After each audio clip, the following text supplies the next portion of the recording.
I'm gonna go ahead and call the meeting to order. We've delayed it pretty long time already, so I know people are, we have a full agenda.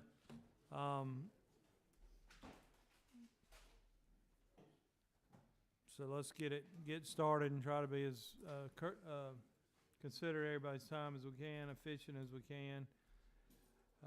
Senator Anderson, would I know you're just sitting down there, but do you mind opening us in a word of prayer, please?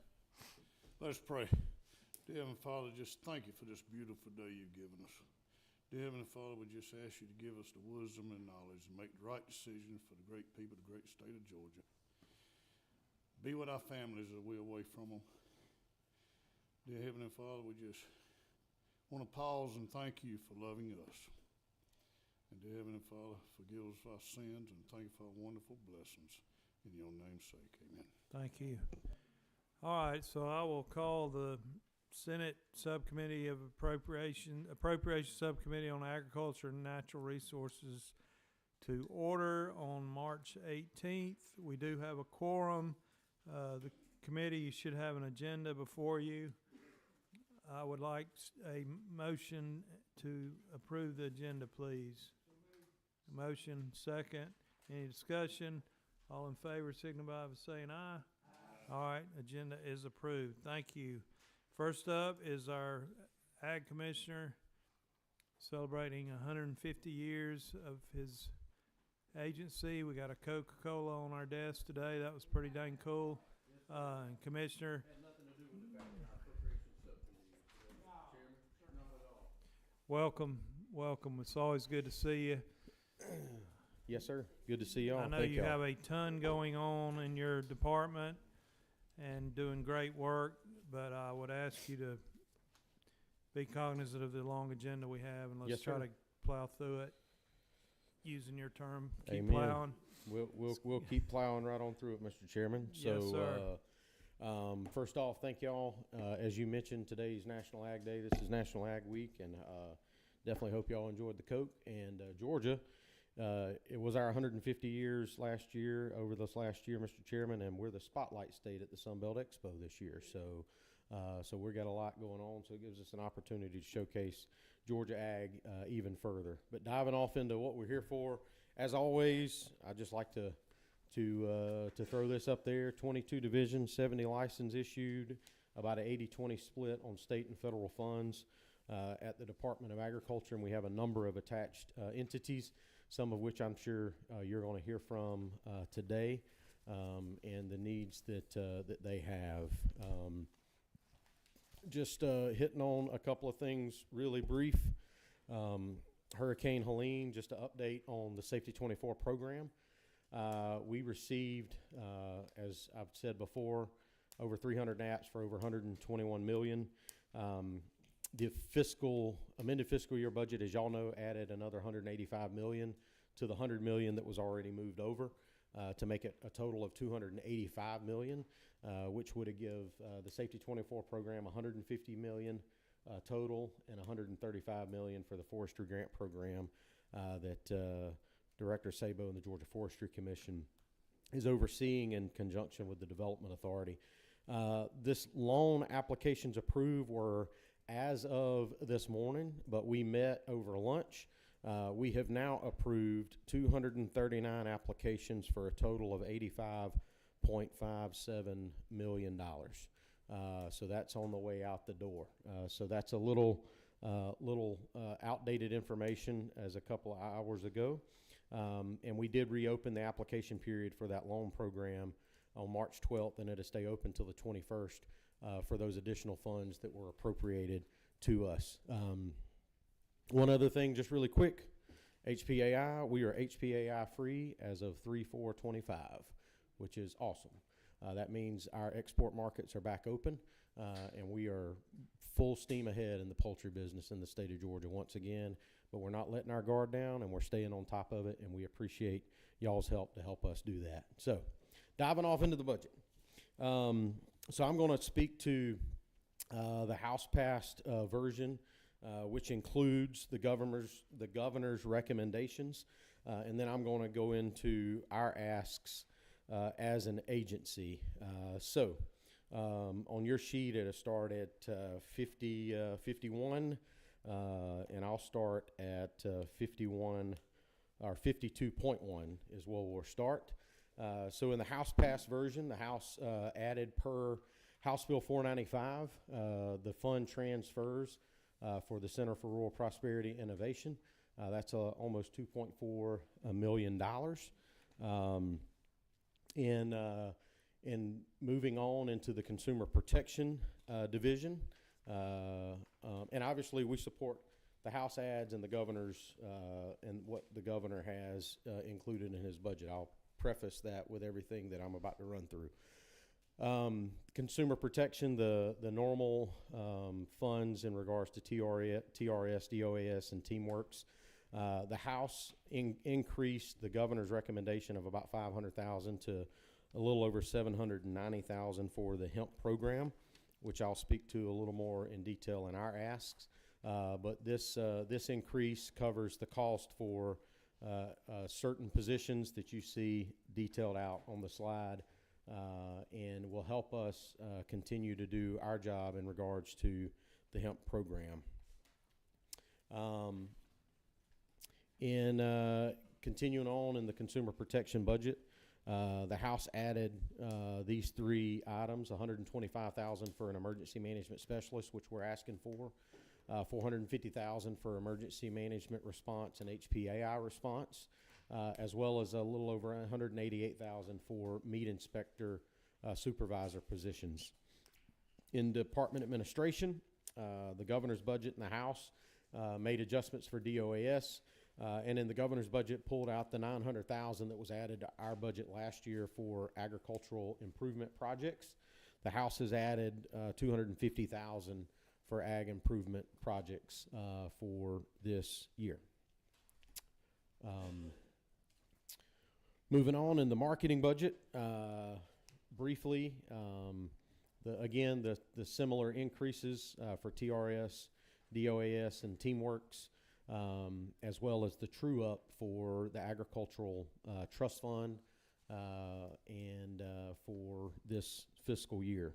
The only other thing that's not on the slide, Mr. Chairman, that I'll mention, I do know there was a House ad for a Georgia Grown program in the Georgia Forestry Commission budget. Obviously, Director Sabo and I have had a lot of conversation about that. As you know, the Georgia Grown program rests in the Department of Agriculture, and it's something that has come via request of them and the forestry community, and we would support that move into our budget to reflect where those funds need to be reflected because of where the program resides. But it would definitely be a partnership between us and the Forestry Commission and others, and I think Director Sabo may mention that in his remarks as well whenever he gets to that particular part of the budget. And that would fall under our marketing and promotion budget. In the capital projects in the budget, there is a little over $844,000 for certain equipment, and it's for a fuel lab, the mobile fuel lab, a scale truck, and a forklift. We would appreciate your consideration of that. There was also included a little over $1 million for the completion of the repairs and modification of the recommissioning at the Tifton Lab, which we have been working on over the last couple of years that y'all have helped us with, and we would appreciate your support with that. And I don't know where the screen went. There it is. Lastly, the House included $20 million for design and construction of a new Atlanta regulatory lab at the Atlanta Produce Terminal here at Forest Park. That's about half of the money for that particular project. It is something that we at the agency would appreciate your support on and funding the other half. The lab has forever been in our administrative building right across the street here on Capitol Hill. That lab does not meet our needs as an agency. It is nor does the lab on Capitol Hill, in my opinion, make sense. Labs belong in places where it makes more sense, and we agree that the a lab at the produce terminal here in Atlanta is the best place suited for this, for ingress and egress, and it also gives us the ability to build a lab with capacity to allow us to do what we need to do as an agency, and ensure that we can meet our future needs and meet the growth that we have as an agency. And we would appreciate your support of that, and would appreciate your help in funding the other half of that particular project. The budget also includes funds for the renovation of the ag building, which is in the GBA budget, and obviously we support that request because we're currently in the temporary Department of Agriculture at 47 Trinity. So we support their ask for that. Getting into our asks, Mr. Chairman, in addition to supporting the governor's budget and the House budget that was as passed the House, we would also ask for some additional help in a couple of places. We originally asked for about $1.8 million for the hemp program. The House asked me and asked our team, what do we think would be the minimum we would need to do the job that we would need to do to ensure that this program is successful and that we're getting the bad actors taken care of and holding everyone accountable. We gave them a number of about $1.37 million. Obviously, they added some to the budget to bring it up to $792. So to get us to that 1.3 number would be an additional little over $581,000 to get us to that number. To give you an idea of where we are in hemp, right now we have either brought into the Treasury or in process of bringing in about $1.8 million in license revenue. We're still working through getting the rest of those individuals licensed, and based on the licensed applications we have, we expect a little over $3 million a year in revenue in hemp licensing fees. So we're just asking for a part of that back to help us run the program every single day. So that's the hemp program. The emergency management ask, I still have them on here because those are direct ask of ours, but the House did put those in the budget, and we appreciate it, and we would support those stay in the budget. Ag improvement or ag inputs, this is an additional ask for an ag agronomist, specifically for our soil amendment program, but we could also utilize an ag agronomist across all different aspects of the work that we do as an agency. An agronomist would be a critical part of our team, and especially where we're going in the soil amendment program, they would be a vital component in allowing us to continue to allow that program to be successful. In addition to that, we've asked for, in our companion animal program, we have seen a lot of issues when it comes to animal abuse cases. We're asking for a specialist to help us with legal support, both for our regulatory administrative side, and also this legal support could help in addition to our law enforcement side when it comes to addressing those animal abuse cases across the state. And that request is for a little over $109,000. In regards to the electric vehicle program, Mr. Chairman, you'll remember y'all helped us fund some requests in that program to help us get started. The equipment that we ordered and purchased didn't arrive till December, so we're still working with Georgia Tech through those programs. It is something that we need to continue to research and dig into. We are working through that now and ensuring that we are ready to go when that goes into effect. Currently, the effective date is January of next year, and we currently have not been budgeted any money to run that program. So we're still researching the best way to ensure that we can comply with ensuring that the electricity you buy is the electricity you get. Obviously, we'll be working with the legislature on looking at delayed implementation, especially because we're not funded to run the program, but also we're in a place where we need to continue research and having the best understanding of where we are and being able to implement that. We're kind of on the leading edge of this as a state, and we're working through that now.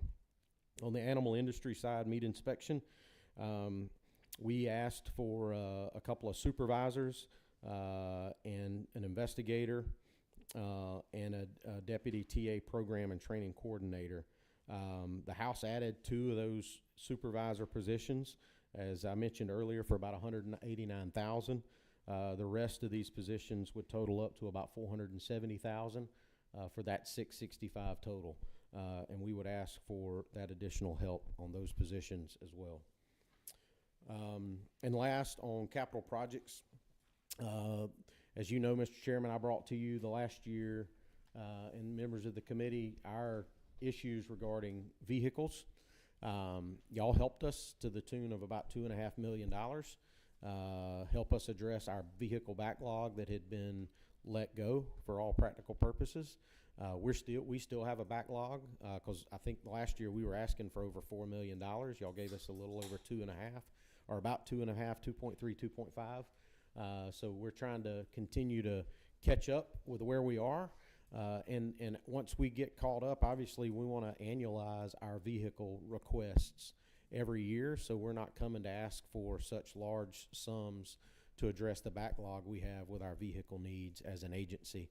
But 2.1 will buy 51 vehicles and will allow us to address, to get us up to speed on where we need to be. And the last thing is seed germinators at our Tifton lab. For those of you that have been to our Tifton lab, I think you know a lot of the work that we do down there, especially in testing seed. We get at capacity, especially during this time of year, which makes it very difficult for us to provide the job that we need to do constantly. Also, if one of those germinators goes down, it can make us get behind weeks at a time. And so we're asking for just some money for a design study to add in additional capacity for seed germinators at the Tifton lab. So with that, Mr. Chairman, I will be happy to answer any specific questions about anything in the House passed version or our specific asks in the budget, but would appreciate your favorable consideration and be happy to take any questions. Thank you, Commissioner. As you're, I'm sure, aware, the House, what they sent over to us, the governor's budget did not have any bonded indebtedness That's correct. added. It was all cash, so there was no bonds. The House decided to basically do bonds, and it equated to about, essentially it was adding about almost 1% to the budget. So if we were to go back to the governor's position and do all cash, we'd have to find close to 1% of cash in the budget. If you done away with the bond package. Yes. Yeah. And And funded what the House passed, is what you're saying. Yes. Okay. You said it better than I did, but so that's the position we find ourselves in, and I'm not sure what the Senate's position will be, but if I would like to hear from you, I guess, if we were to go back to the governor's position, what's your number 1, 2, 3 priority? Mr. Chairman, I'd have to circle back with you on that. I think, That's fair enough. I think for us, there's a lot of priorities, obviously, and I think the House understood where we are in the FY26 budget. I think, that's for all practical purposes, I think it's a fairly tight budget. And I think that's the reason they, decided to utilize the bond package to free up some ability to have some movement within the budget.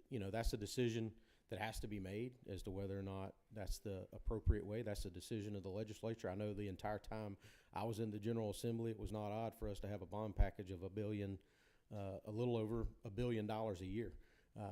And so bonding is not something that's not a new concept.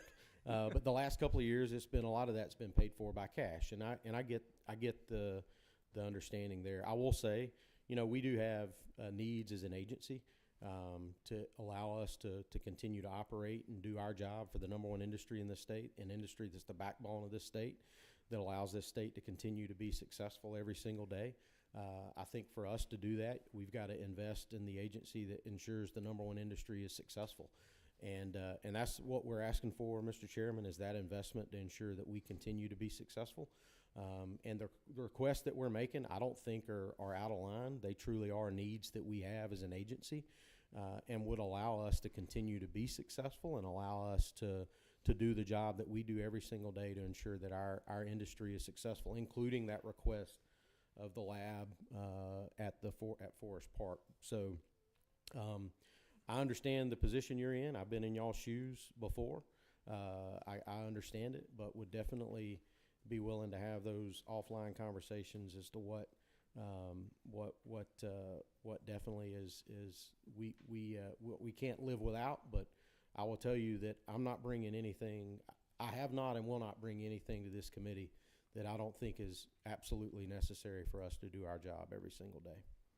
Well, you and I had a opportunity to visit before the meeting, and Yes, sir. none of what you've asked for today is a surprise to me. And honestly, I'm excited about a lot of it. Yes, sir. And but I will ask you to please, depending on where we go in the Senate, what the Senate position ends up being, rather than us deciding what your priorities are, I would appreciate just a scenario if we were to go back to that. Okay. I'd like you and your team to tell me. Yes, sir. Understood. Let me huddle with my team. And I'm not saying we'll, that's the position we're going to take. Yes, I sir. just don't want to be, Yes, I'd sir. like some guidance on there. I have a Understood. number of questions. I'm going to try to be quick too. But, Yes, sir. Well, I tried to be brief. You did great. You did really good. There's a lot to talk about. The soil amendment agronomist, I Yes. think you called it agronomist. It's not in there. The House didn't add that. They did right? not add that. No, sir. That was an That's- additional To me, request. that's super important. I mean, like I said, just about all of it is to me, really.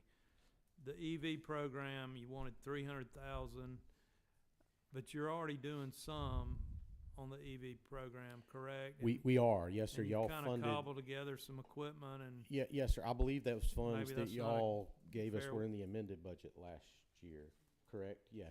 So the money that we were given last year was in the amended budget, so that didn't carry over to FY25. But we utilized that money in the amended budget, so it was basically one-time funds for equipment. for us to go buy the equipment. And again, that equipment, we didn't get that equipment until December. And so, but we have been partnering with Georgia Tech and working with their engineers on possible solutions on how we best monitor those EV chargers for the work that we're being asked to do at the department. And there's some really unique ideas, but unfortunately, we don't have a solution yet. Okay. So we're working So through the it. 300, is that for personnel? No, this would be continued Or- research this would be continued R&D with equipment and work with Georgia Tech. It would not be for personnel. Okay.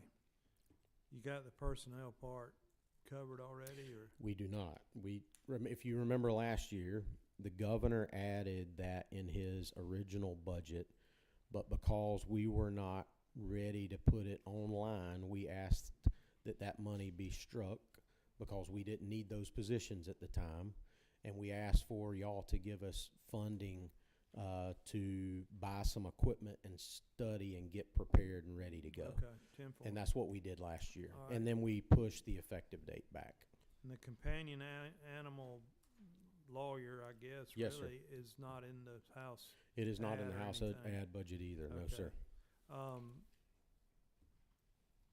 So I have some prepared questions, Commissioner. Okay, yeah, On the hemp program, yes, sir. do you or somebody on your staff can I get a number on what's in the base budget for the hemp program? About 500,000, 550,000. And that is currently funding 3 investigators, 1 lawyer, and 1 investigator, correct? And a licensed person. That's what we currently have.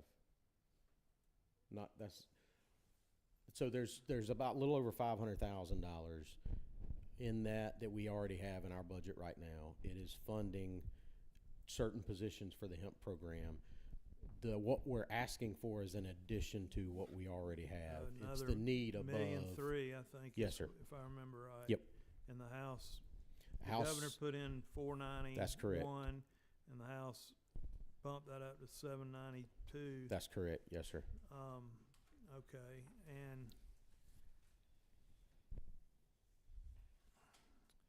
on the, so moving on to the next topic, the Center for Rural Prosperity and Innovation. Yes, sir.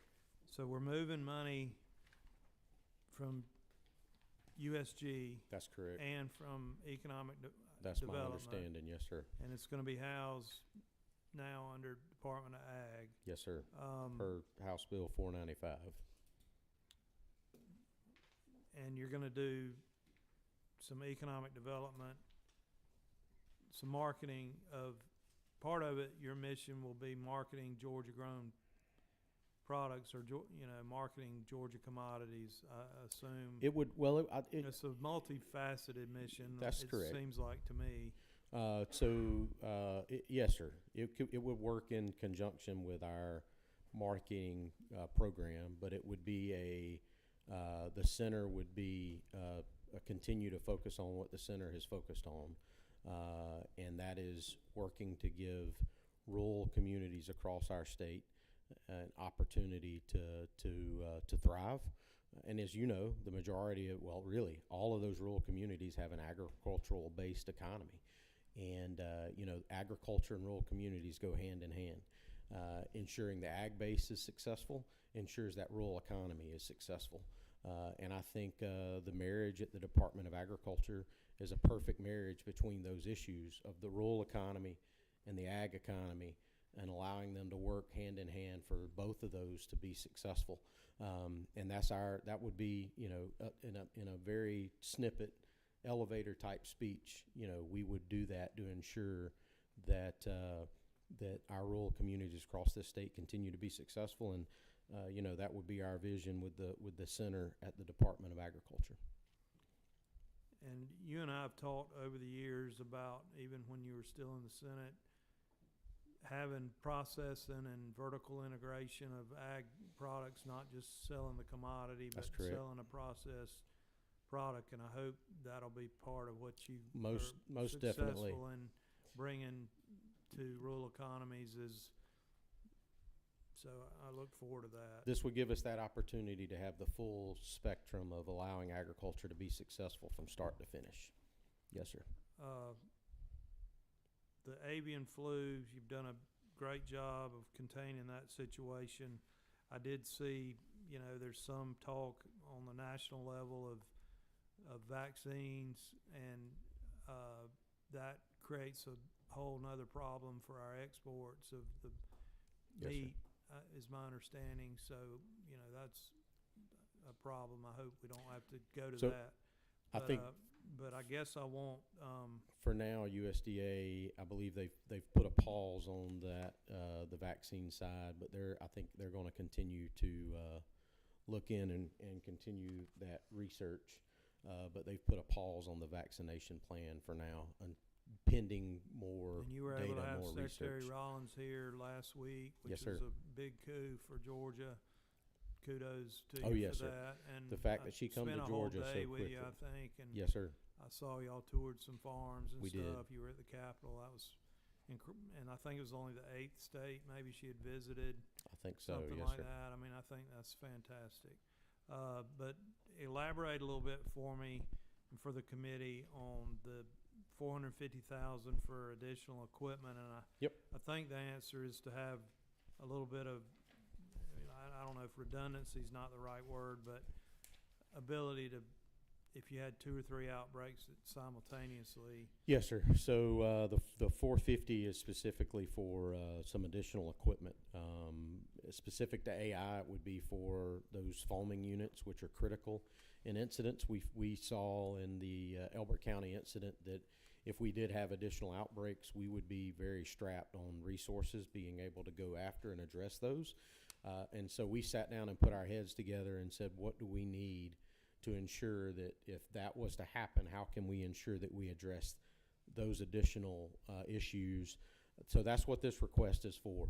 It ensures that we are best prepared for one of the worst case incidents, so to speak, Mr. Chairman. So there are additional DPOP or foaming units, CO2 units, additional C&D units, so cleaning and disinfecting units that we would need to clean down, generators to run that equipment. Obviously, we can utilize generators for hurricanes and other events also, so that's the reason we say it's emergency management and HPAI equipment, because some of this equipment can be multifaceted and utilized in a multitude of different other areas.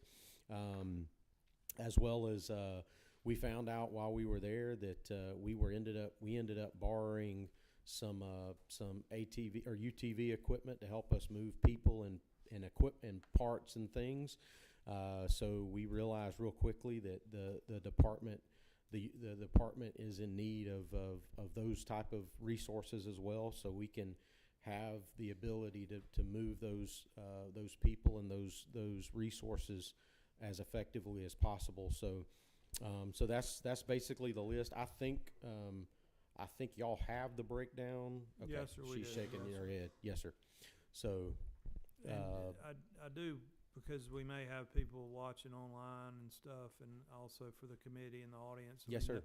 The poultry industry itself, and this is really mostly through the poultry science lab in Gainesville, but they contribute a ton of money themselves to That's correct. monitoring for this situation, the avian flu. That's right. And about 3/4 of the funding, I think, at least 2/3 anyway, Yes, sir. comes from the industry itself. So this is a true public-private partnership. Yes, 'Cause, sir. just for anybody that it might come to mind, why in the industry funding this, well, they are. That's right. In a big way. Yes, sir. Meat inspectors, I got some information from you all earlier on, you currently have 86 positions for meat inspectors, and you only have like about 8 vacancies, so that's better than I thought it would be, really. I believe of those 8 vacancies too, Mr. Chairman, I'll have to verify this, but I think 3 of those 8 don't have any funding connecting to them. They are vacant, so that means we have 5 vacancies that have funding available.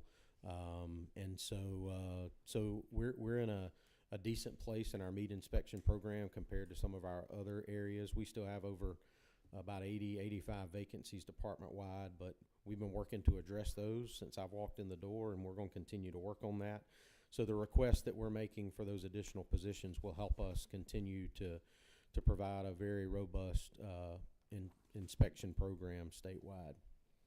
Have you got the pay to the level that you can fill those, do you think, Commissioner? Mr. Chairman, I will tell you what y'all did last year really helped us get to a better place as an agency. We now, for 4-year degrees, we now have a base pay of about $42,000, which is where we were asking for $45,000 last year, but we got to $42,000. Which is better than where we were, because when I walked in the door, I think we were at 37 for a base degree with a bachelor's degree. That was the most we could pay you, was $37,000. So now we're at about 42, and so obviously we would always ask continued support for the folks that do those jobs every single day. I would. Obviously we're not asking for that specifically in our budget request, but anytime we're able to get additional pay raises for our folks, we are very appreciative and always looking for that additional help to help the people that are boots on the grounds doing those day-to-day jobs. Couple more questions from me, Yes, then sir. I'll turn it over to the committee. So on 54.3, it just says, it tells us this Helping Hands Ending Hunger. I'm assuming that's food bank. It's, the house added 250,000. Are you familiar with that? I'm not specifically familiar with that exact project, but I do believe that is that type of program, Mr. Chairman, but we'd be happy to dig into that a little more to get you some more information. And I think I have two more, I'm sorry. The House added money for a emergency management specialist Yes, sir. position. You might have spoken of that in your slides. I did briefly, just really quick. It is an ask that we had. The House added that in their budget. Another one of those things we realized during the response to HPAI is that we needed some additional help to help us in our emergency management unit. I think I've talked to y'all before about what I've been working to do since I've walked in the door of ensuring that the Department of Agriculture, no different than what Georgia Forestry does, whenever an emergency pops up, that we're as prepared as possible to roll in and have that emergency management personnel in place to be planning for those scenarios every single day. This position will help us ensure that we're as best prepared with our equipment, with our personnel, with training. The list is long, and this additional specialist position will help us make that happen. And we definitely are asking for it, and we supportive, and it is one of those things that come up during this last AI response that we realized that we needed that additional assistance to ensure that we're able to best respond to those incidents as quickly and as effectively as possible. How does that supplement or work with GEMA and the role that they have as primary? So there's a couple of different things, right? So GEMA, Homeland Security, obviously that's our state emergency management arm, but every agency does different things. So there are emergencies that we will respond to as an agency that GEMA won't necessarily respond to. HPAI is a perfect example of that. When it comes to Georgia Forestry, a forest fire is something that is an emergency that is managed by the Georgia Forestry Commission, not necessarily GEMA. The State Operations Center has not stood up in those particular incidences. However, we can reach out and ask for assistance and resources from other state agencies, which we have done and we will do. Matter of fact, Georgia Forestry was a big part of that. They helped us a lot during the HPAI event. They had resources that we didn't have, such as water tankers. We needed water tankers to move water on site for us to be able to do the job during that AI response. You know, they had those resources, and thankfully to Director Sabo and his team, they brought those resources to bear. So it depends on the particular entity. So again, when it comes to ag emergencies, a food outbreak and you know, some type of foodborne disease, or if it's a bio incident when it comes to agriculture, or if it's AI, you name it, those are the responses that our emergency management team specifically responds to, that the state doesn't necessarily activate GEMA for.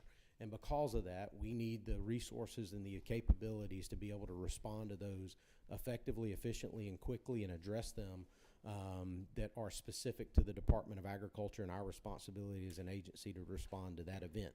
The law specifically says we are to do that in Title II, where it says the commissioner shall. And that's one of those shalls that I have as the commissioner in responding to those events. And this is giving us the tools to meet the requirement we have by Georgia law to respond to those particular issues. Last topic, until I turn it over to committee questions. Feral hogs. Is your feral hog program principally funded through USDA? Yep. Do we have any, I don't know if we have any state dollars in your agency. So, yes, sir. So, a couple of things. When I come in, one of the things we did is working with the Department of Natural Resources. I know Commissioner Rabin is here, and I appreciate his help. Warnell School of Forestry, USDA, the Georgia Soil and Water, the Soil and Water Districts, and the Conservation Commissions, and the Conservation District, sorry. We put together the Feral Hog Task Force, which is made up of members of all of those entities. It is primarily funded by USDA, but at the department, y'all helped us with $150,000 last year that goes toward additional funds that DNR has put up that matches that federal funds that we pull down to allow USDA to fund that program here on the state level. So we appreciate that support. That helps us match the needs that we have. And the program, we did a pilot program last year with the task force. It worked. And so we have actually expanded that program this year to additional areas in the state. And we're continuing to see results from the task force and the work that the task force is doing and those investment dollars that we've made to address the issues we've seen across our state related to feral hogs. So it's been a success, Mr. Chairman, and I appreciate y'all's support and continued support of that program. Is it if you don't have any indication about future funding from USDA? I mean, On that particular program, we have not been given any indication on future funding for that program. A lot of that's in the Farm Bill. So obviously that's going to be really dependent upon what the Farm Bill looks like later this year. A lot of those dollars are specific to the Farm Bill, but we've not been getting any indication on any of those federal dollars. I don't know if Commissioner Raven or his team has heard. He's shaking his head no too. So we haven't been given any indication on that particular topic. Is your pilot program, are you trapping or what are you? Trapping. It's a trap rent program where we work with landowners.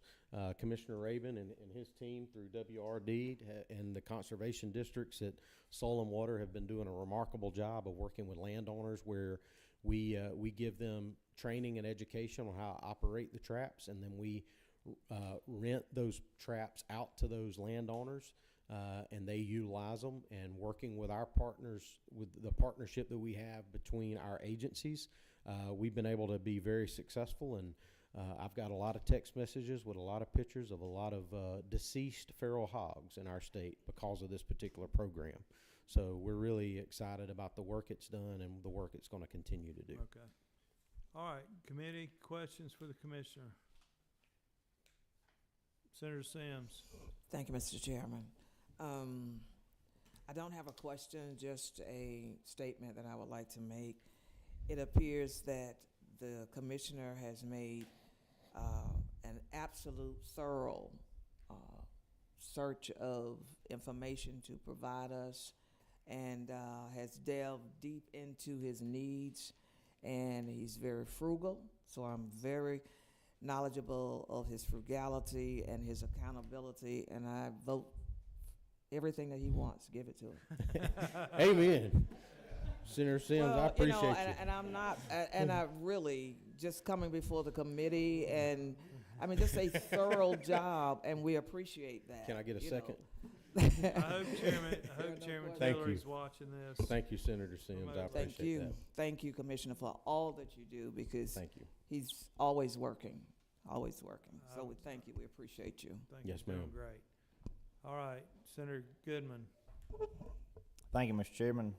I'm gonna miss Freddie. No, I just have three quick questions.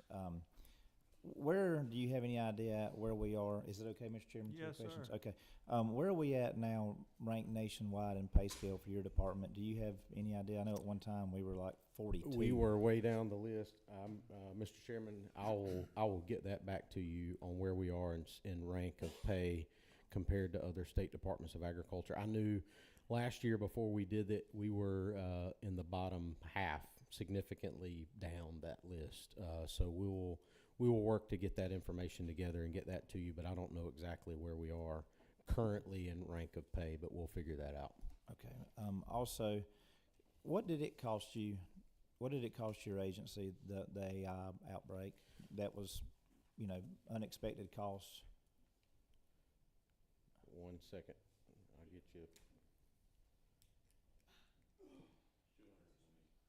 What? It was about 300. Was it 300?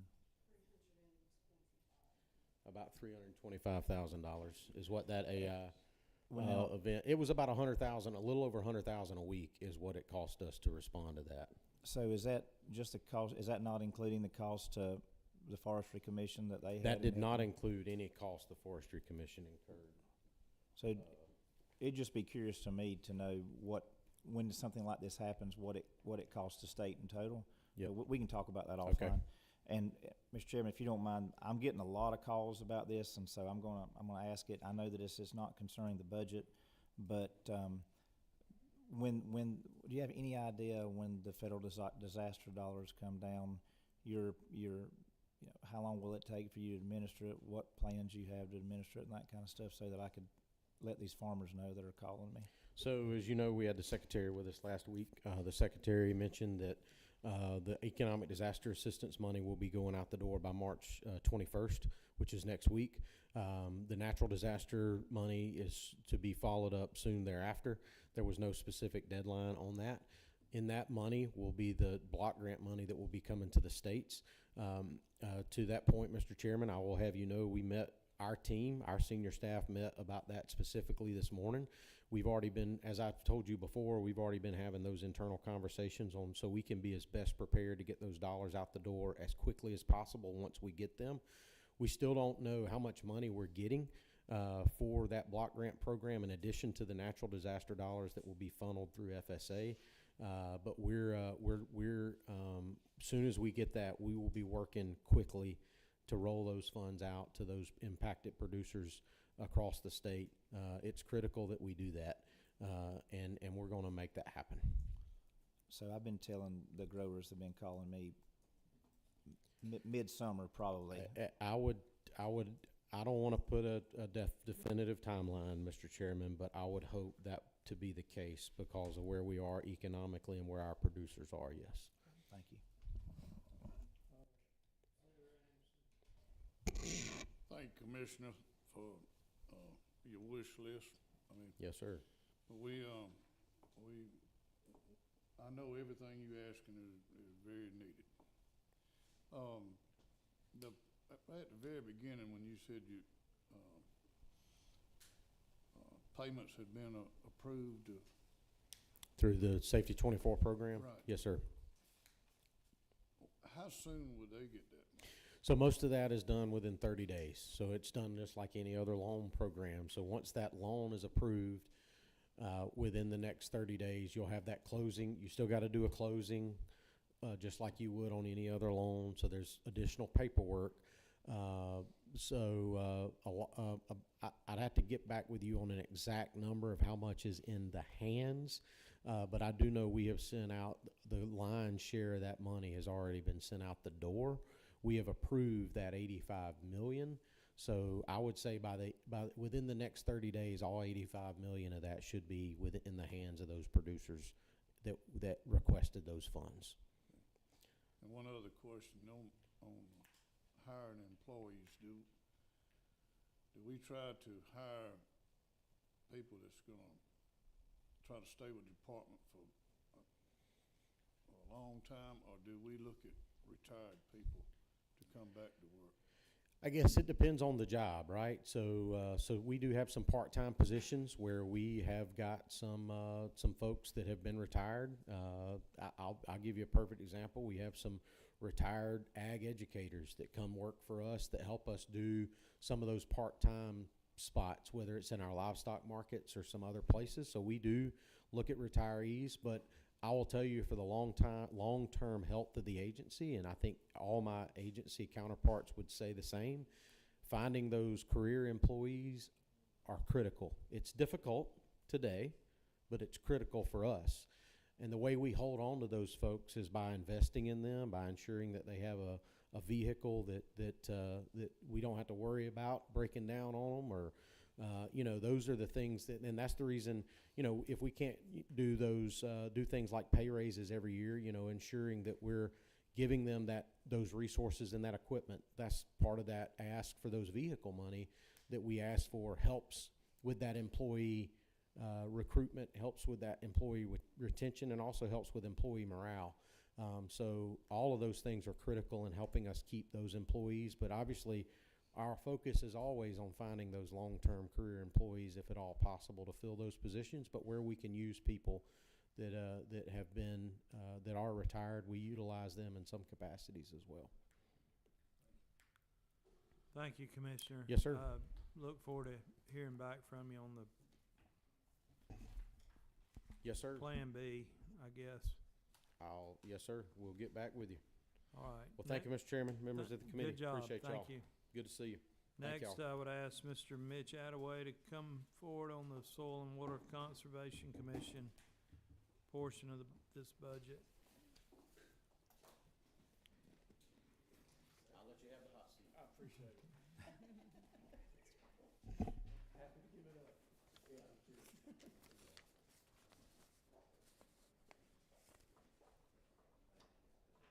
Yes, ma'am. Thank you. Good afternoon, Mr. Chairman, members of the committee. Good afternoon. Pleasure to be with y'all this afternoon.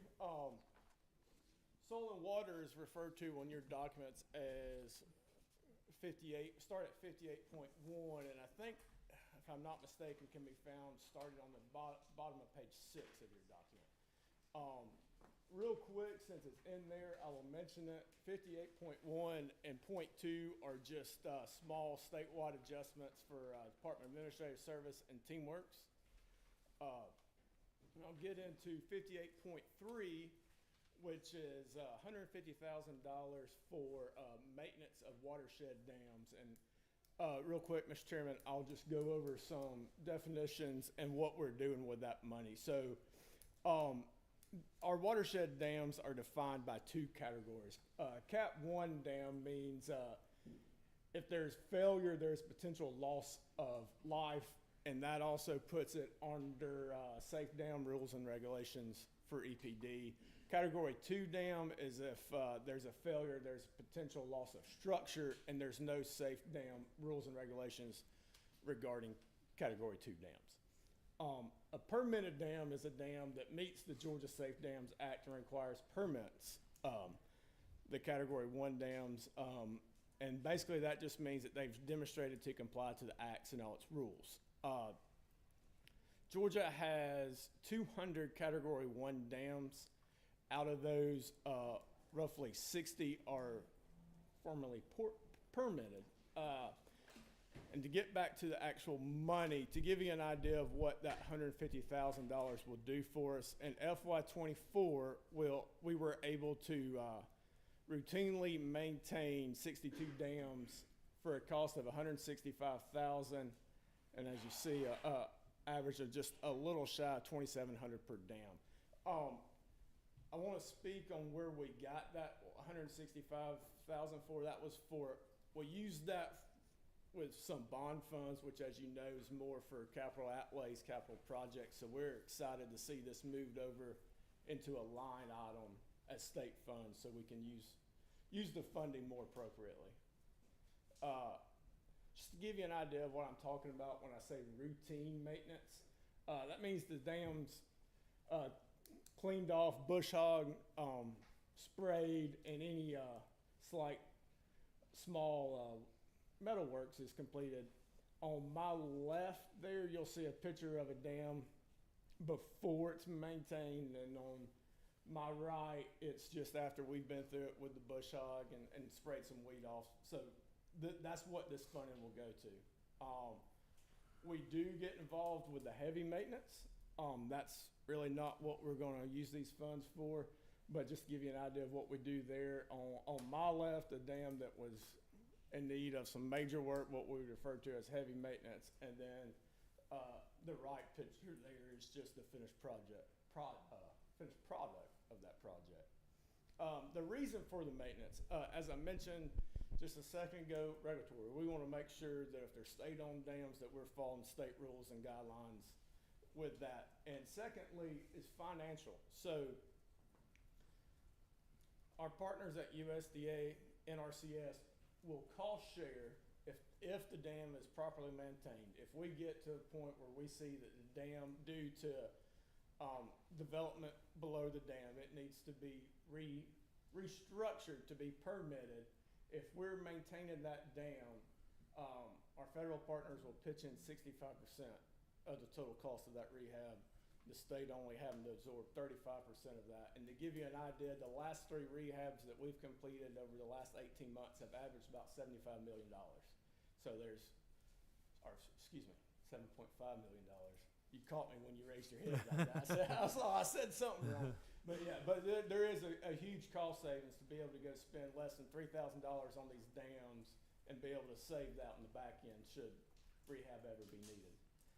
Mr. Chairman, I know we're running late and pushing, so I'm about to wrap up. Since it's in there, I'll mention it. 58.4 is just requesting that we provide a study to you by the end of November about the potential to breach any of these dams that are not currently permitted. So we look forward to providing that report in the fall. With that, I'll turn it over to the committee for any questions. Okay, so right now, I think you maybe answered this in your testimony, but the maintenance of dams has been in bond money in the past, so you don't have any money in the base That's correct. at all. That is And so we're correct. looking at 150,000 Yes, sir. in the continuation, okay.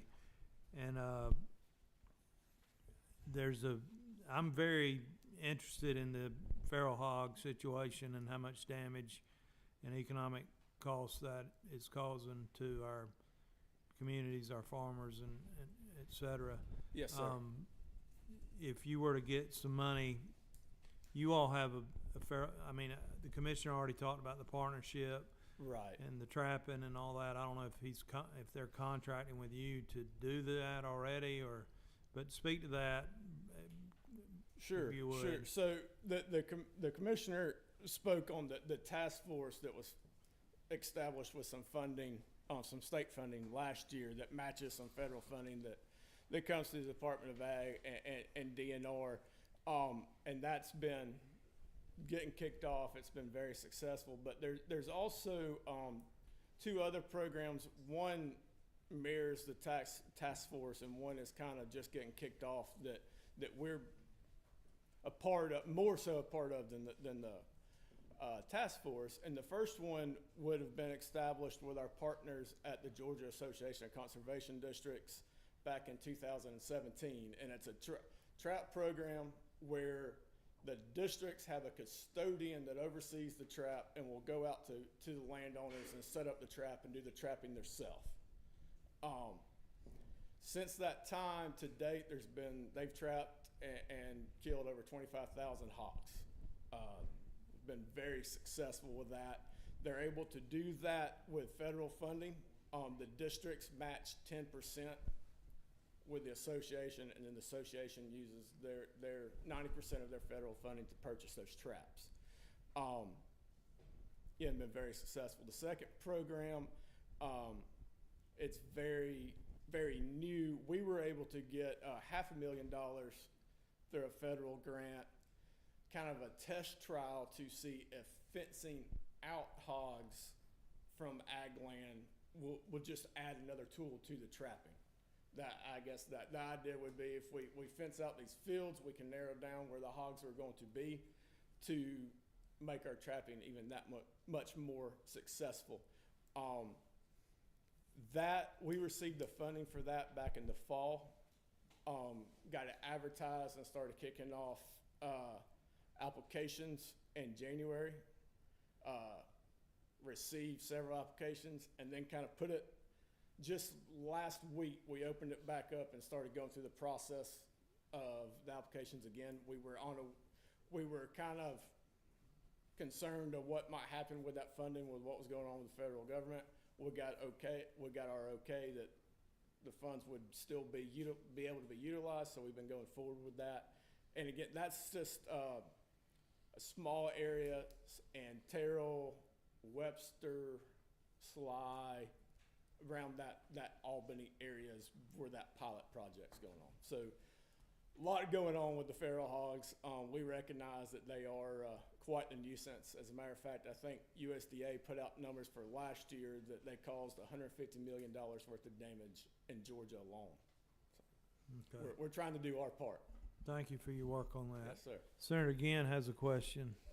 Thank you, Mr. Chairman. Mr. Attaway said those dams are a dam problem, said and I recognize that. So one of the things that, you said you had 200 that were on the Category 1 list. Have they had breach analysis done on those by engineer record? A lot of those have, and a lot of those they're not permitted per se, but they're in the process of seeing what we can do to get them permitted. When you say permitted, tell me what you mean. I mean, the permitted from, EPD Safe Dams, that. Permitted as a category 1, or? No, but we're only focusing on the category ones. They've already been classified as category 1. So they've all had a breach analysis done on them? Because if you don't have a breach analysis done on a dam, said classification is class 2 unless you know that it's going to cause an immediate loss of life. The only way you can do that is to go through and have a breach analysis done. So I'm wondering, out of the 200 dams, how many have had a breach analysis done by an engineer of record? I would say the majority, because up until, and I think Senator, you would be familiar with this.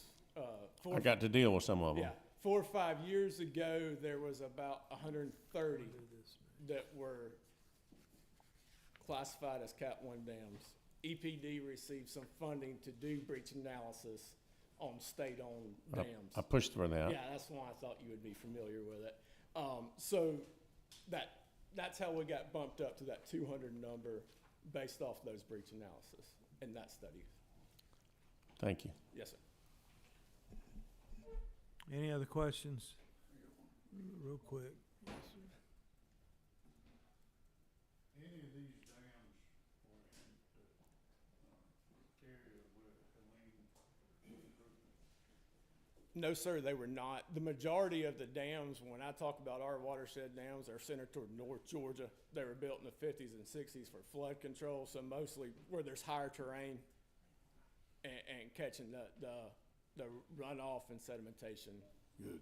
Yes. Thank you very much. Yes, sir. Thank you. Have a great evening.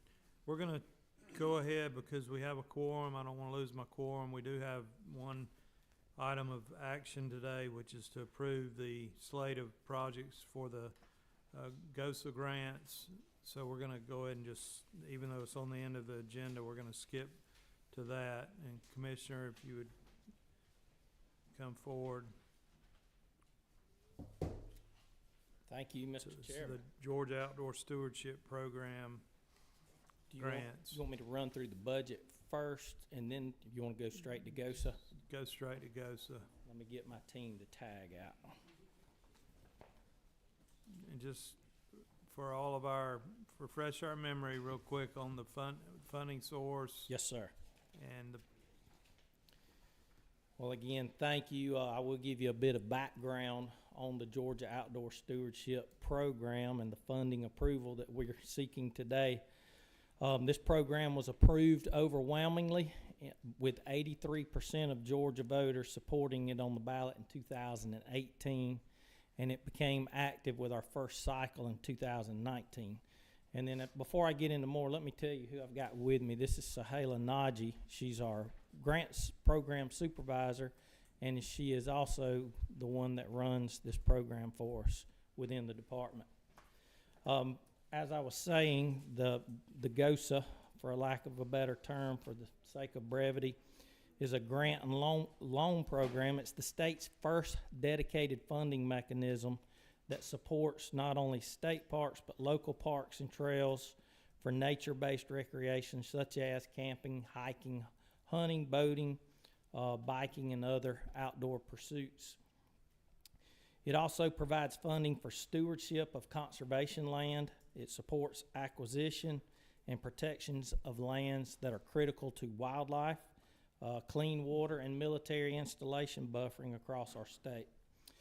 The trust fund is funded by the state portion of money received by the state from the sales and use tax collected on outdoor sporting goods and equipment. So the people that are spending their monies are getting the rewards from the monies that they spend, and that's 40% of that sales and use tax.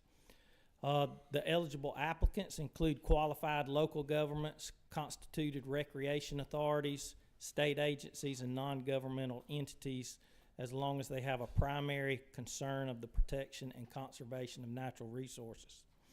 Here's some numbers that I'll share with you that are just truly amazing. In the past 5 successful funding cycles, more than 117 million state dollars have come from this trust fund, for 62 conservation and outdoor recreation projects.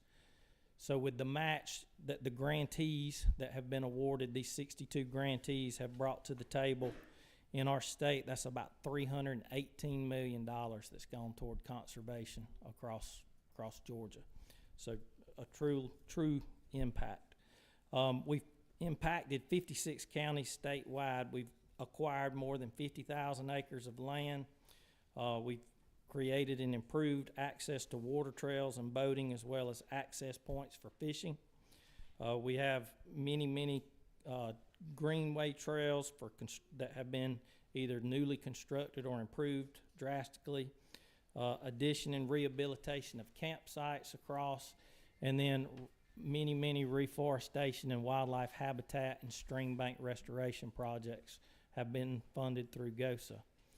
So for this cycle that we're here for today, the 2024-2025 funding cycle, the pre-application period opened on August 1st and it ran through August 15th, 2024.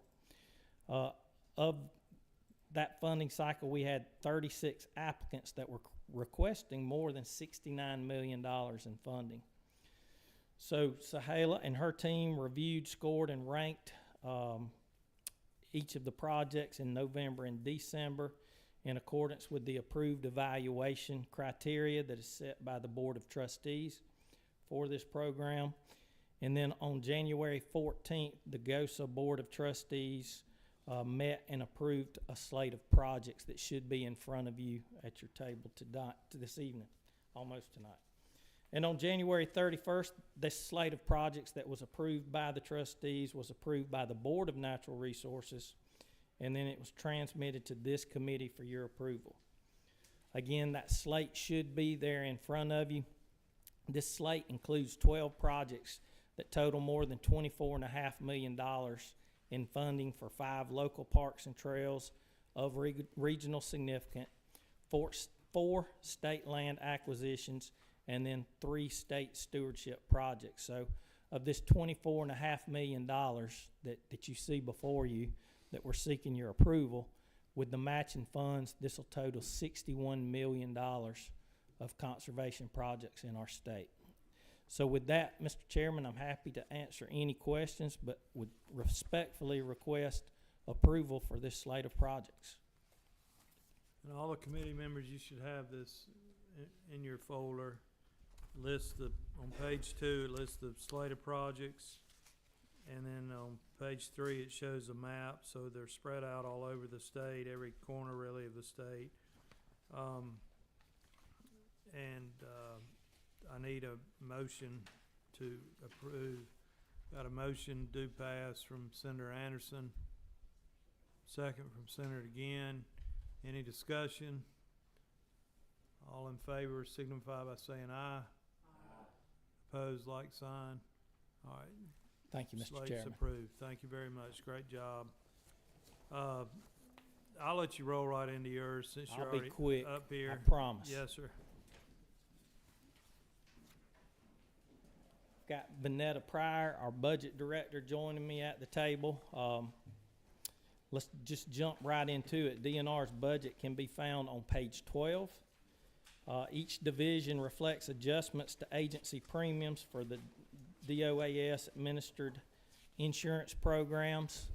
And then on page 13, starting there at line 240.2, it shows the elimination of one-time funds for Tybee Island beach restoration in the amount of $4 million.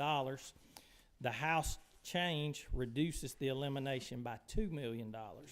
And this will be pass-through funding in DNR's budget. On page 14, under Departmental Administration, line 241.2, shows a $3,900 reduction in funds to reflect an adjustment for the TeamWorks billings. And then next, if you'll look, we just got through speaking of the Georgia Outdoor Stewardship Program on page 16, lines 243.1 and 243.2. 243.1 shows a reduction of over $1.3 million, which reflects a decrease in the fiscal year 24 collections of that tax that I discussed on sporting goods. Line 243.2 is a reduction based on the statute, the GOSA statute, that requires a 20% reduction in the program funding if the tax revenues from these items decrease by 1% or greater from the previous year's collections. So the 20% reduction reflected in the governor's recommended budget amounts to $5.7 million. However, the House's budget decreases that to reflect a 5% reduction in the trust fund, amounting to $1.4 million. And then the 2024-25 funding cycle you just approved. Moving to page 19, line 246.2, under Parks, Recreation, and Historic Sites, the governor's recommended budget eliminates one-time funds for outdoor recreation in the amount of $4 million. The House's version disagrees with that recommendation. These were pass-through funds in last year's budget. Next, under the same subject line on line 246.3 is a $45,000 reduction in funds to the Georgia State Games Commission. Again, this was pass-through funds, and it's a similar reduction from what we see in the fiscal year 25 budget. On line 246.4, you'll see a House addition of $300,000 for operations of the historic Sam Shortline Railroad. And then on page 20, we'll move to the Wildlife Resources Division. Line 248.2 shows a $216,000 true-up, which is an increase in funds taken in by the Wildlife Endowment Trust funds to reflect the fiscal year 24 collections of lifetime sportsman's license.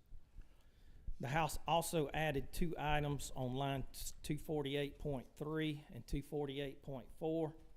248.3 provides an increase in funds in the amount of $200,000 for the processing of venison donations to support the Hunters for the Hungry program.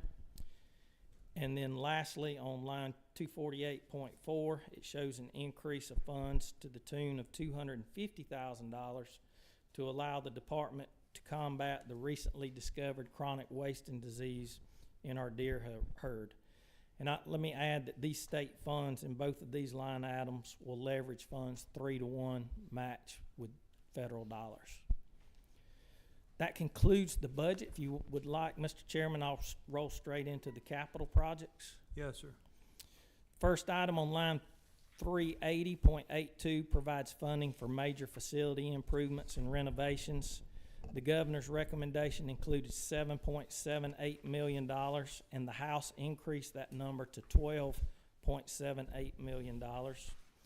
At this time, we have not been notified by the House as to what the additional $5 million is to be used for.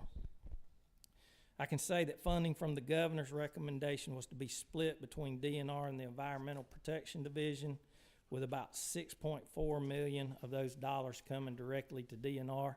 And I think Director Cowan is going to speak to the remainder of those funds in just a few minutes. The $6.4 million would assist DNR with construction and improvements and renovations at many DNR facilities across the state. Would help with our current vehicle fleet. Again, some new construction of a boathouse for our law enforcement division, various ADA improvements across all of our facilities statewide, and then land acquisition projects in the queue. On line 380.83 is $13.6 million for the new construction of a consolidated Region 2 office in Gainesville. Currently, our offices up there are, and when I say Gainesville, this serves all of Northeast Georgia.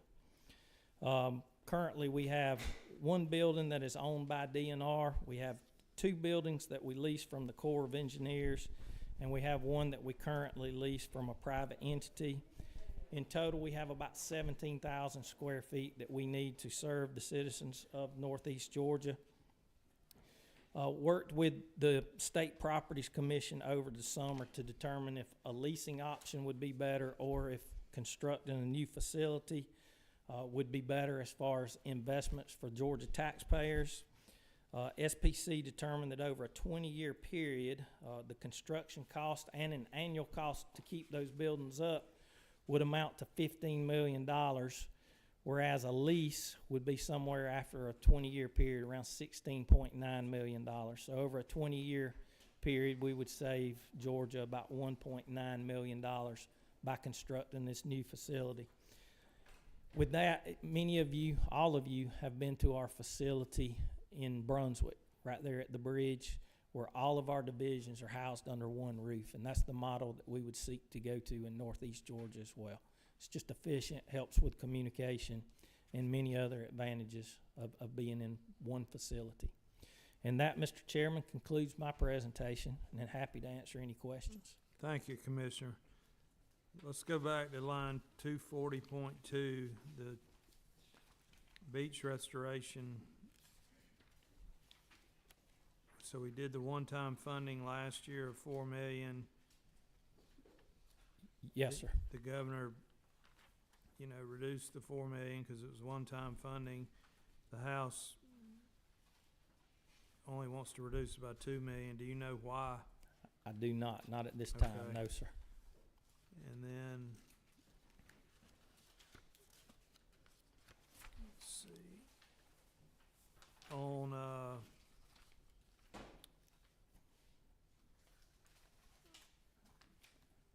243.2, which is the GOSA statutory reduction because the revenues dropped 1%. Yes, sir. What is the fund balance?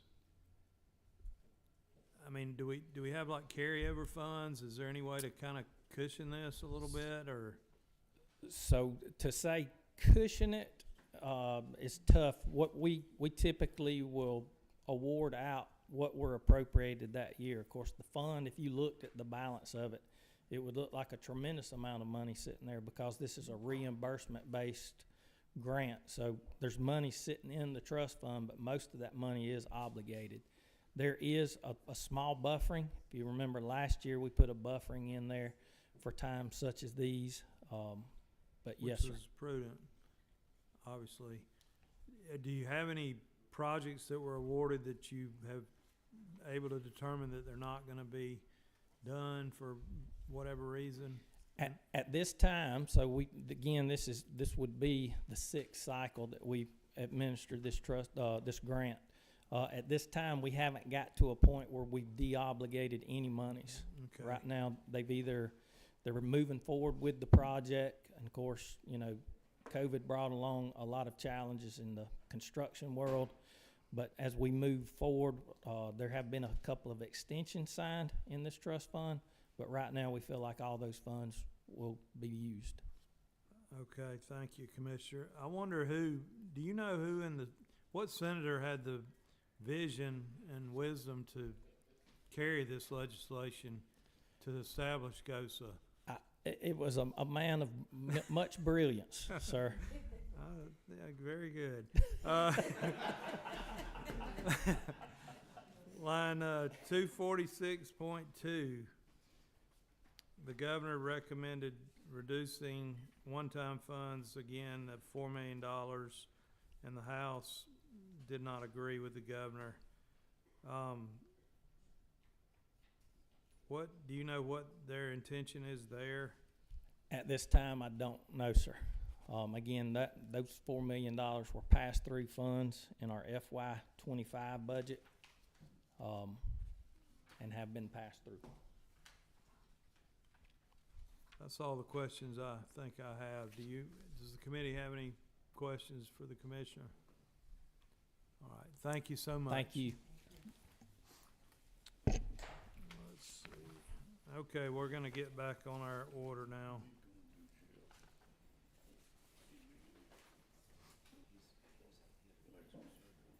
Okay, all right, so we're gonna do Director Cowan. I don't need him sitting any longer.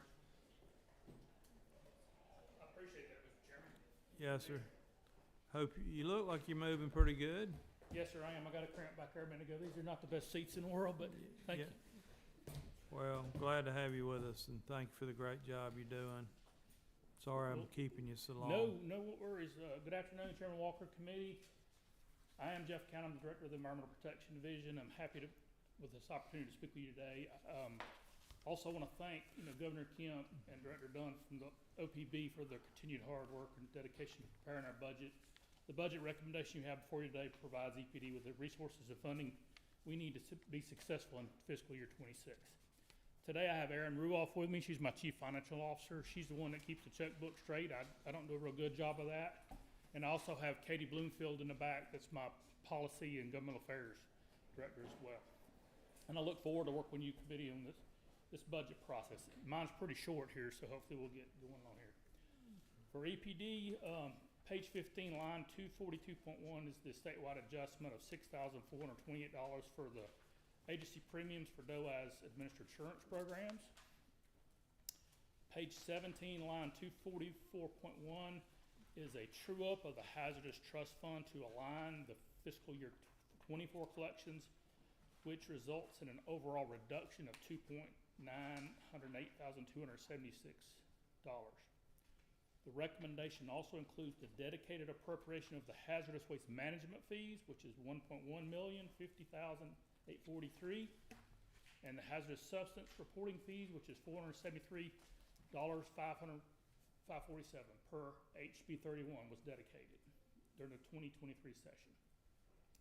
This overall reduction is not a reflection of any reduction in any solid waste fees collections.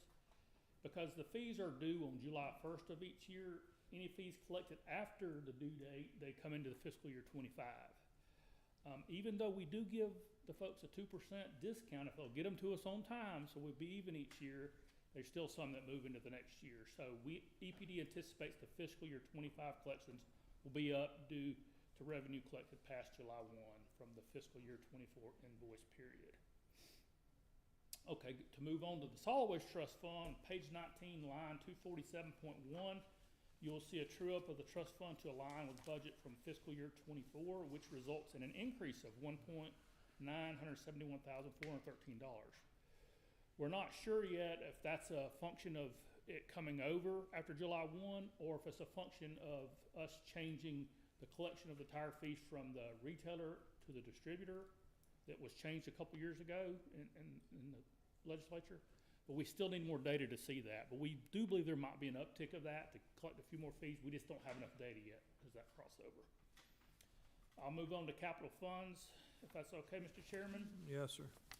We had a recommendation of $2.5 million in capital improvements. On page 6 of 10, line 380.82, EPD has a recommendation of $1.38 million out of the $12.78 million in the Department of Natural Resources capital.